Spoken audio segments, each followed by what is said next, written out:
سبحانك لا علم لنا إلا ما علمتنا إنك أنت العليم الحكيم يا معلم إبراهيم علمني ويا فهم سليمان فهمني اللهم صل على سيدنا محمد وعلى آل سيدنا محمد وأصحاب سيدنا محمد وبارك وسلم اللهم صل على سيدنا محمد وعلى آل سيدنا محمد وأصحاب سيدنا محمد وبارك وسلم اللهم صل على سيدنا محمد وعلى آل سيدنا محمد وأصحاب سيدنا محمد وبارك وسلم.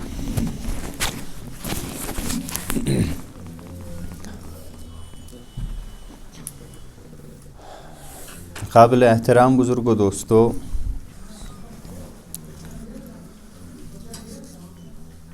انسان کی جو طبیعت ہے، اس کی طبیعت اللہ نے ایسی بنائی ہے کہ یہ ہمیشہ جو اس کی برائیاں ہوتی ہیں، عیب ہوتے ہیں، ان کو چھپانے کی کوشش کرتا ہے، کیونکہ اگر کسی کو اس کی برائیاں پتہ چلتی ہیں تو وہ اس کو ذلیل کرتا ہے اور اس کی عزت میں کمی ہو جاتی ہے. اور اس کی طبیعت یہ ہے کہ جو اس کی اچھائیاں ہیں، اس کی نیکیاں ہیں، اس کو یہ لوگوں میں عام کرتا ہے، یا لوگ دیکھتے ہیں تو اس کو اس سے خوشی ہوتی ہے کہ لوگ دیکھتے ہیں. کیوں؟ کیونکہ لوگ اس کی وجہ سے اس کی تعریف کرتے ہیں، اس کی عزت کرتے ہیں.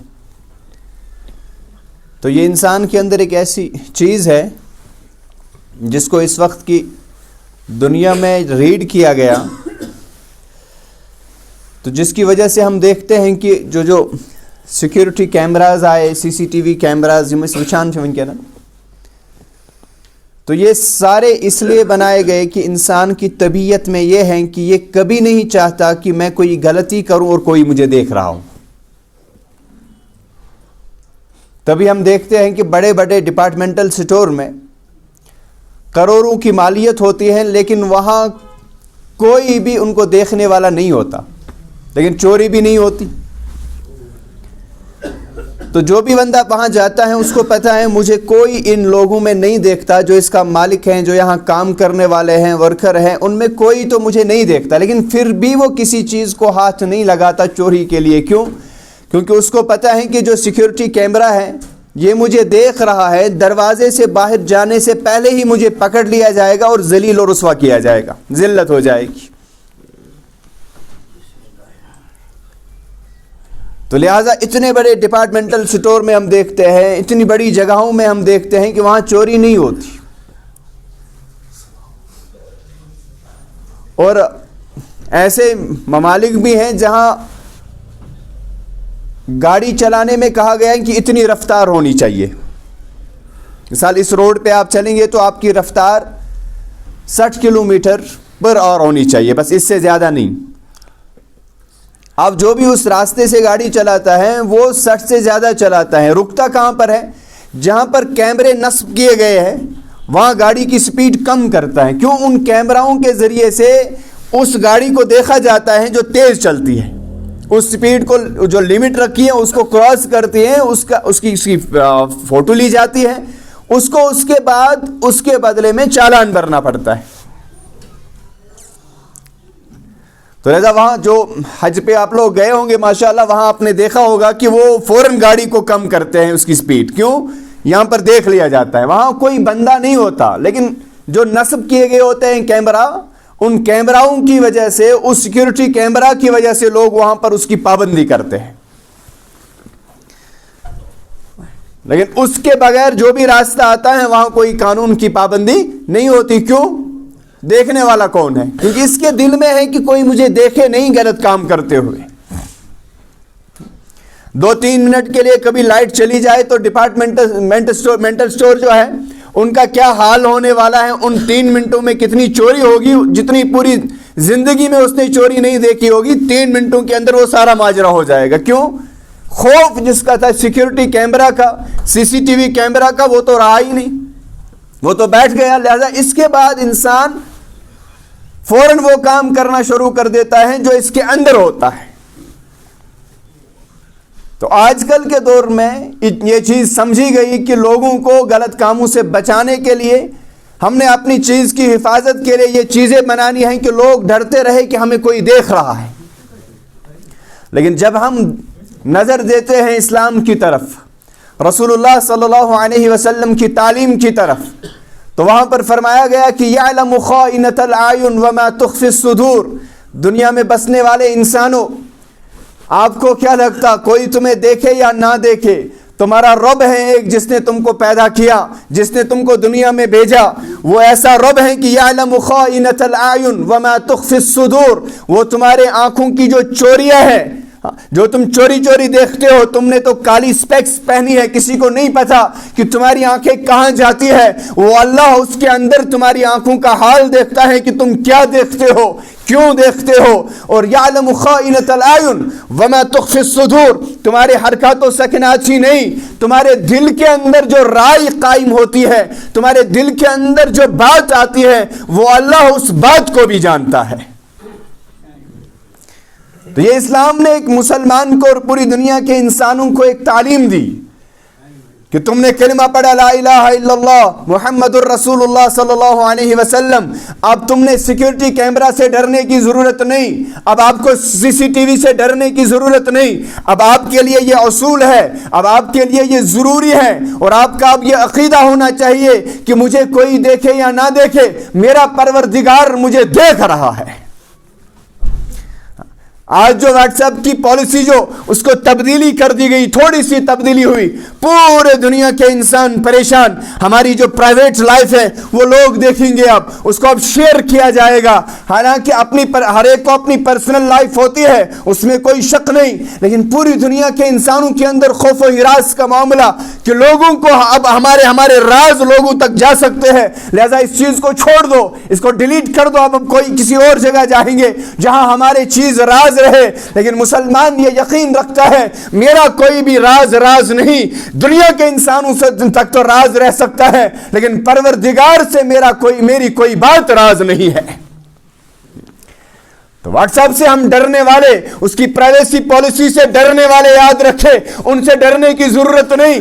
جن سے ہم ڈرتے ہیں، اگر ہم کوئی غلط کام کرتے ہیں، اب ہم جن سے ڈرتے ہیں یاد رکھے وہ بھی کوئی دودھ سے دلہے نہیں ہے، وہ بھی اسی معاشرے میں، اس حمام میں یہ سارے ننگے ہیں، وہ بھی اسی بدماشی میں ہے. جس بدماشی کو کرنے کو تم ڈر رہے ہو، کیوں؟ دوسرا بدماش دیکھ لے گا. ڈرنے کی کوئی ضرورت نہیں. ضروری نہیں کہ ہر ایک انسان اس لیے بند کر رہا ہو یا ہر ایک انسان یہ سوچ رہا ہو، لیکن میں ان کے بارے میں کہتا ہوں جو یہ سوچ کر بند کرتے ہو کہ میری بدماشی کا معاملہ ہے، یہ دوسروں کو پتہ چلے گا تو کیا ہوا؟ جن کو پتہ چلے گا وہ خود بدماشی میں پھنسے ہیں. تم اس رب سے ڈرو جو تمہیں ہر وقت دیکھتا ہے. تمہاری کوئی بھی چیز پرائیویٹ نہیں ہے، تمہاری کوئی بھی چیز خفیہ نہیں ہے، تمہارے دل کے اندر کے خیالات بھی خفیہ نہیں ہے. تم کسی چیز کو چھپانا چاہو چھپ نہیں سکتا، تم کسی چیز کو چوری کرنا چاہو ہو نہیں سکتا. جب رسول اللہ صلی اللہ علیہ وسلم نے اس تعلیم کو صحابہ میں دیا تو صحابہ کے اندر جو حال ہوا، ایک صحابی تھے حارث رضی اللہ تعالی عنہ، ان سے پوچھا حضور علیہ الصلوۃ والسلام نے کہا کیف اصبحت یا حارث، اے حارث آج صبح آپ نے آج کی صبح تم نے کیسی کی، کس طرح تم صبح کو اٹھے؟ تو حارث رضی اللہ تعالی عنہ نے جواب میں عرض کیا یا رسول اللہ صلی اللہ علیہ وسلم اصبحت باللہ مومنا حقا، کہ میری صبح میں نے ایسے کی کہ پکا مومن ہوں، سچا مومن ہوں، اللہ پہ پورا بھروسہ ہے. تو رسول اللہ صلی اللہ علیہ وسلم نے فرمایا حارث کیا کہتے ہو؟ سوچ سمجھ کے کہو، ہر بات کی کوئی دلیل ہوتی ہے. تم نے جو دعویٰ کیا کہ میں پکا مومن ہوں، اس کی کوئی دلیل ہے؟ تو حارث رضی اللہ عنہ نے فرمایا، عرض کیا یا رسول اللہ صلی اللہ علیہ وسلم میری یہ کیفیت ہے، میرا یہ حال ہے، مجھے لگتا ہے کہ میں عرش کے نیچے ہوں اور جنت میرے دائیں سائڈ سے ہے، بائیں طرف سے جہنم ہے. کچھ لوگ جنت میں جا رہے ہیں، ان کی خوشیاں اپنی آنکھوں سے دیکھ رہا ہوں، کچھ لوگ جہنم میں جا رہے ہیں، ان کا چیخنا پکارنا اپنے کانوں سے سن رہا ہوں. مرنے کے بعد کی فکر میرے دل میں ہے. تو رسول اللہ نے فرمایا حارث آپ پکے مومن ہو، آپ نے ایمان کا نور اپنے دل میں جمع کیا ہے، اس کی حفاظت کرنا. وہ لوگ، وہ صحابہ ہمارے اسلاف اللہ کا یقین رکھنے والے تھے کہ اللہ ہمیں دیکھتا ہے، ہمیں ڈر ہے کہ غلطی کرتے کرتے کہیں لوگ نہ ہمیں دیکھیں۔ تو اسلام نے ہمارا ذہن ایسا تیار کیا کہ تمہیں کوئی دیکھتا ہو یا نہ دیکھتا ہو، خود پروردگار ہے، ان ربک لبالمرصاد، ہر وقت تمہاری آن میں ہے، تمہیں دیکھتا رہتا ہے اور خود بھی دیکھتا ہے۔ اس کے بعد تمہارے لیے کرامن کاتبین یعلمون ما تفعلون، یہ دو فرشتے رکھے جو تمہاری نیکی کو جانتے ہیں، تمہاری بدی کو جانتے ہیں، تم جو بھی عمل کرتے ہو اس کو وہ لکھتے رہتے ہیں۔ اور اتنا ہی نہیں، یومئذ تحدث اخبارہا، جس زمین پہ تم زندگی گزارتے ہو یہ زمین گواہ ہے تمہارے ہر عمل کا، جو بھی تم عمل کرتے ہو کل آخرت کے میدان میں یہ زمین گواہی دے گی، ربا آپ کے اس بندے نے یہاں پر نیکی کی، ربا آپ کے اس بندے نے یہاں بدی کی، یہاں نیکی کی، یہاں اچھائی کی، یہاں والدین کی نافرمانی کی، یہاں والدین کی خدمت کی، یہاں پڑوسی کو ایذا دیا، یہاں پڑوسی کے حقوق ادا کیے، یہ زمین کل کہے گی۔ اور اس کے بعد انسان کہے گا میں ہوا میں زندگی گزاروں، تو اللہ کہتا ہے کل آخرت کے میدان میں جو تمہارا یہ جسم ہے، یہ جسم تمہیں ریڈ کرتا رہتا ہے، یہ جسم تمہیں پڑھتا رہتا ہے، تم ڈرتے ہو دوسروں کی پالیسیز دیکھ کے کہ وہ ہمیں دیکھیں گے، سنو رب کہتا ہے یہ جسم جو ہے یہ تمہارے سارے حرکات و سکنات دیکھ رہا ہے۔ کل آخرت کے میدان میں اللہ فرمائیں گے آج زبان بند کر دی جائے گی، الیوم نختم علی افواہہم وتکلمنا ایدیہم وتشہد ارجلہم بما کانوا یکسبون۔ اللہ تعالیٰ فرماتے ہیں کل آخرت کے میدان میں زبان کو مہر لگا دی جائے گی، تمہارے ہاتھ بولیں گے، تمہاری ٹانگیں بولیں گی، سارے تم نے جو کارنامے دیے ہیں یہ سب وہاں گواہی دیں گے۔ تو یہ زبان کہے گی اس سے لما شہدتم علینا، انسان جب ان اعضاؤں سے کہے گا کیا تم میرے خلاف گواہی دے رہے ہو؟ قالوا انطقنا اللہ الذی انطق کل شیء، ہاں ہم تمہارے خلاف گواہی دیں گے، ہم تمہارے خلاف بات کریں گے۔ دنیا میں اللہ نے تم کو طاقت دی، جو تم نے کیا سو کیا، آج اللہ نے ہم کو گواہی دی، ہم وہی بولیں گے جو حق ہے اور سچ ہے۔ کیوں؟ یہ وہ دن نہیں جہاں جھوٹ چلے گا، یہ وہ دن نہیں جہاں ہم جیسے دنیا میں وہاں دائیں بائیں بات کر کے مسئلہ سلجھا دیتے ہیں، یہ وہ دن ہے اللہ فرماتے ہیں یوم یقوم الروح والملائکۃ صفا لا یتکلمون الا من اذن له الرحمن وقال صوابا۔ ایسا خطرناک دن ہوگا کہ سارے ملائک سب بسب کھڑے ہوں گے، جبریل بھی کھڑا ہوگا، کسی میں کوئی طاقت نہیں وہ بات کرے، اب جو وہی بات کر پائے گا جس کو اجازت اللہ دے، اور اب جب اللہ اجازت دے گا وہ قول صوابا، تو وہاں جھوٹ نہیں بولے گا، وہاں غلط نہیں بولے گا، وہاں صحیح باتیں بول دی جائے گی۔ آج ان چیزوں سے ہم ڈرتے ہیں کہ وہ ہماری زندگی کو دیکھے گا تو کیا ہوا، کون دیکھے کون نہ دیکھے۔ اللہ کہتا ہے میں خود دیکھتا ہوں، کرامن کاتبین لکھتے ہیں، زمین آپ کی ساری چیز کو دیکھتے ہیں، یہ تمہارا جسم ساری چیز کو جمع کرتا ہے، کل آخرت کے میدان میں تمہاری ساری باتیں ہمارے سامنے آئے گی۔ لہذا جب یہ یقین آتا ہے تو زندگی کیسی ہو جاتی ہے۔ اللہ اکبر۔ بس میں یہ واقعہ عرض کر دوں تاکہ بات پوری سمجھ آئے۔ ایک عورت آئی یا رسول اللہ صلی اللہ علیہ وسلم، قبیلہ غامدیہ کی، مجھ سے زنا ہو گیا۔ تو حضور علیہ السلام نے واپس بھیجا، کہا گھر جاؤ، کوئی نہیں ہوا۔ وہ پھر سے آئی یا رسول اللہ صلی اللہ علیہ وسلم، مجھ سے زنا غلطی ہو گئی۔ تو لہذا آج کے دور میں بھی کوئی یاد رکھے اگر کسی سے غلطی ہوتی ہے، بدکاری ہوتی ہے تو اللہ سے نا امید نہ ہو، اللہ معاف کرنے والے ہیں، لوٹ کے آ جاؤ، اللہ سارے معاف کر دے گا۔ ڈرنے کی ضرورت نہیں، صرف اس چیز سے ڈرے کہ ہم توبہ کے بغیر مریں گے، یہ گندگی ساتھ لے کے مریں گے تو مسئلہ ہے۔ تو اس نے کہا یا رسول اللہ مجھے پاک کر دیجئے۔ حضور علیہ السلام نے پھر واپس بھیجا، کہا جا تو نے نہیں کیا۔ اس کے بعد وہ آئی یا رسول اللہ صلی اللہ علیہ وسلم اب شک کی کوئی گنجائش نہیں، اب حمل بھی میرا ٹھہر گیا۔ رسول اللہ صلی اللہ علیہ وسلم نے فرمایا اچھا اب تم ایک کام کرو، وضع حمل تک تو ہم آپ کو اب سزا نہیں دے سکتے، وضع حمل کا زمانہ ہے، جاؤ تم گھر، اس کے بعد آنا۔ اب خود اندازہ کرو، ایک عورت سے غلطی ہوئی، اب اتنا ڈر ہے کہ میں اس ناپاکی کی حالت میں خدا سے نہیں ملنا چاہتی، لہذا رسول اللہ کے پاس آ کر کہتی ہے میرا اللہ مجھے دیکھتا ہے، مجھے پاک کر دو۔ اب رسول اللہ صلی اللہ علیہ وسلم نے فرمایا نہیں کیا، پھر آ کر کہا حمل بھی ٹھہر گیا، حضور نے فرمایا وضع حمل تک اجازت ہے۔ بتائیے 9 مہینے تک کتنے ارادے بدل سکتے ہیں؟ ہمیں تو یہاں بیان میں ارادہ ہوتا ہے کہ آج کے بعد نیکی کی زندگی، باہر جاتے ہیں ارادہ ختم، اتنا ہی ہمارا ہوتا ہے کہ نہیں ہوتا؟ اب 9 وہی مہینے اس عورت کو مل رہے ہیں کہ اس کے بعد اگر یہ آئی اس کو سزا ملنے والی ہے، اگر شادی شدہ ہے تو رجم ہونے والی ہے، اور اگر نہیں تو اس کو کوڑے پڑنے والے ہیں، اتنی تیز کہ اس کی چمڑی اٹھ جائے گی۔ 9 مہینے کے بعد جب بچہ آیا تو یہ آئی یا رسول اللہ صلی اللہ علیہ وسلم یہ بچہ دنیا میں آیا، مجھے پاک کر دیجئے، میں ناپاک ہو کر نہیں مرنا چاہتی۔ تو حضور علیہ السلام نے فرمایا ہاں وہ تو صحیح ہے، لیکن آپ کا بچہ جو ہے اس کا کیا بنے گا؟ جا کے آپ اس کو دودھ پلائیے۔ اب 2 سال تو بچہ دودھ پیتا ہے، تو 2 سال تک اس کو دودھ پلانا ہے۔ 9 مہینے، 2 سال، نزدیک 3 سال اس عورت کو ملے کہ یہ اپنا ارادہ بدل دے، یہ توبہ کر لے چوری سے اور حضور صلی اللہ علیہ وسلم کے پاس نہ جائے، سزا کے لیے نہ کہے، اور جانتی ہے کہ رجم ہونا ہے، کوڑے پڑنے والے ہیں، لوگوں کے سامنے سب ہونے والا ہے، عزت ساری ملیا میٹ ہونے والی ہے، لوگوں کے سامنے یہ سارا ماجرا ہونے والا ہے۔ جب بچے نے دودھ پیا، دودھ کے 2 سال ختم، یہ آئی یا رسول اللہ صلی اللہ علیہ وسلم اب میرا بچہ اپنے ہاتھ سے کھانا شروع کر دیا، اب تو مجھے پاک کر دیجئے۔ حضور نے حکم جاری کیا اس کو پاک کر دیا جائے، سارے صحابہ جمع۔ خالد بن ولید نے کچھ کہا اس عورت کے بارے میں تو رسول اللہ صلی اللہ علیہ وسلم نے فرمایا خالد خاموش رہو، اس عورت نے ایسی توبہ کی، اگر 70 انسانوں تک یہ توبہ پاڑ دی جائے تو 70 انسانوں میں یہ توبہ کافی ہو جائے گی۔ بلکہ ایک جگہ آیا ہے کہ اگر پوری دنیا کے انسانوں میں اس اکیلے کی توبہ بانٹ دی جائے، ساری دنیا کے انسانوں کے لیے اس ایک کی توبہ کافی ہے۔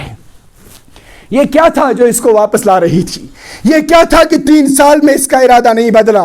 کیا ارادہ؟ کیوں؟ یہ تھا اس کو پتا تھا کہ میرا اللہ سب جانتا ہے، میرے بھاگنے سے میں بھاگ نہیں سکتی۔ ہاں یا معاشر الجن والانس ان استطاعوا منکم، جب تم میں سے طاقت ہے کسی کو، تم بھاگنا چاہتے ہو بھاگ جاؤ۔ کہاں سے بھاگو گے؟ کوئی جگہ نہیں ہے بھاگنے کی، تم ہر جگہ اللہ کو پاؤ گے۔ تو یہ تھا، یہ ہے تو اصل ایمان جو ہے، جو اسلام ہے، یہ ہم ہر مسلمان کو چاہتا ہے کہ ہر مسلمان ایسا ہو، اس کا استظہار ہو کہ میرا اللہ مجھے دیکھتا ہے۔ ایک حضور حضرت عمر رضی اللہ تعالیٰ عنہ رات کو گشت کرتے تھے، ایک گھر میں سے آواز سنی، ماں کہتی ہے بیٹی کو بیٹی دودھ بکری نے دیا؟ جی دیا۔ کتنا دیا؟ آج کم دیا۔ کہا چلو اس کے ساتھ کچھ پانی ملا دو تاکہ ہمارا کام پورا ہو جائے۔ کہا امیر المومنین نے منع کیا ہے، ہم دودھ میں آپ پانی نہیں ملا سکتے۔ اس نے کہا بیٹی امیر المومنین کہاں دیکھتا ہے؟ کہا امیر المومنین نہیں دیکھتا، لیکن اس کا پروردگار کہاں گیا ماں؟ اس کا پروردگار آپ کو بھی دیکھتا ہے، مجھے بھی دیکھتا ہے، عمر کو بھی دیکھتا ہے رضی اللہ عنہ، ہم سب کو دیکھتا ہے۔ تو عمر نے یہ بات سنی، کل کو معلوم پڑا کہ یہ کنواری عورت ہے، لڑکی ہے، اپنے بیٹے کے لیے رشتے کا پیغام بھیجا، اپنے بیٹے کے ساتھ اس عورت کی شادی کی، ان سے ایک بچی پیدا ہوئی، اس بچی سے اس کے بعد جو بیٹا پیدا ہوا بعد میں، اس کا نام تھا عمر ابن عبدالعزیز رحمۃ اللہ علیہ۔ جب ایسا استظہار ہو تو بیٹے عمر جیسے پیدا ہوتے ہیں، بیٹے حسن حسین جیسے پیدا ہوتے ہیں، جس کو علامہ اقبال نے فرمایا تھا بطول باش پنہا شواز عصر کدر آگوش شبیر بغیری، جب مائیں فاطمہ جیسی ہوتی ہے تو بیٹے حسن حسین جیسے ہوتے ہیں رضی اللہ عنہما۔ تو لہذا بزرگوں دوستو، آج جو پالیسیاں بدلتی ہے اپلیکیشنز کی، پرسوں میں پڑھ رہا تھا شاید 9 ملینز جنہوں نے واٹس ایپ کو چھوڑ کر ٹیلی گرام پہ آ گئے۔ 9 ملین، کیوں؟ اس کی پرائیویسی بدل گئی، وہاں ہمارا کوئی چیز اب پرائیویٹ نہیں رہے گا، وہاں خفیہ نہیں رہے گا۔ تو بتائیے جی کیا ٹیلی گرام پہ اب خفیہ رہنے والا ہے؟ اللہ سے وہاں پر کوئی سیٹنگ ہے جس سے ہم سیٹنگ کر سکے، ایسی سیٹنگ کہ ہمارا اللہ ہمیں نہ دیکھ پائے؟ کوئی اپلیکیشن ایسی نہیں جس کو اللہ نہیں دیکھتے, کوئی حرکت ایسی نہیں جس کو اللہ نہیں دیکھتے. عطا بن رباح رضی رحمۃ اللہ علیہ فرماتے ہیں کہ میرے دل میں اللہ نے یہ القاء کیا کہ کہا میرے بندو, جب تم گناہ کرنے کا ارادہ کرتے ہو سارے دروازے بند کرتے ہو, کوئی مخلوق نہ دیکھے, جو خالق کا دروازہ ہے وہ تم بند کرنا بھول جاتے ہو. کیا سب سے زیادہ تم مخلوق سے ڈرتے ہو, رب سے نہیں ڈرتے؟ تو رب سے ڈرنا اصل ہے, مخلوق سے ڈرنے کی ضرورت. مخلوق کو کیا کرنا, ان کی عزت بھی وقتی, ان کی تنقید بھی وقتی. اثر اللہ اگر ہم سے راضی ہیں تو ہمارا معاملہ حل, اللہ ناراض ہے تو ہمارا معاملہ خطرناک. تو لہذا بزرگوں دوستو, یہ بات آج اس لیے آئی کہ آج ہم سب یہ سنتے ہیں کہ وہ دیکھے گا, یہ دیکھے گا, بس ہم یہ اپنے دل میں یقین کر لیں ہمارا اللہ ہمیں ہمیشہ دیکھتا ہے. پھر ہماری ساری زندگی انشاءاللہ نیکی کی ہوگی, تقوی کی ہوگی. ہم پڑوسی کو ایذا نہیں دیں گے, ہم چوری نہیں کریں گے, ہم مال میں ملاوٹ نہیں کریں گے, ہمارا جو بھی ڈپارٹمنٹ ہوگا ہم رشوت نہیں لیں گے. اگر ہم کسی جگہ ہمارا کوئی عہدہ ہے ہم اس کرسی پہ بیٹھ کے ظلم نہیں کریں گے, ہم پیشنٹوں کو غلط دوائی نہیں دیں گے, ہم کام کرتے کرتے ملاوٹ کر کے کوئی چیز نہیں بیچیں گے.